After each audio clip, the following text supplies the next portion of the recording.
Ne sapo kaluam në Këshillin Bashkiak një vendim për miratim të fillimit punimeve për vendosjet paneleve diellore. Kjo është një vazhdimsi e bashkëpunimeve të ndryshme që kemi me donatorë të ndryshëm, ku deri më tani janë realizuar vendosja paneleve diellore në 7 objekte shkollore edhe 2 kopshte, duke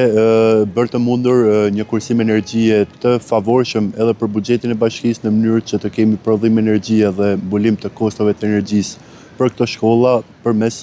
energjisë së rinovueshme. Janë investime të vogla, por janë investime që tregojnë atë angazhimin konkret që ka bashkia për mirëmbajtjen edhe rikualifikimin e objekteve shkollore, por edhe për futjen e risive edhe ndërgjegjësimin e fëmijëve edhe të rive. Këto panele kanë një njetëzatësi prej 20 deri në 50 vite, në varësi pastaj edhe të përdorimit, por mirëmbajtja për këto panele nuk ka një kosto të shtuar për taksapaguesit, përkundrazi kthehet të gjitha në një përfitim për taksapaguesit, sepse për këto shkolla do të paguajmë një kosto energjie më të vogël.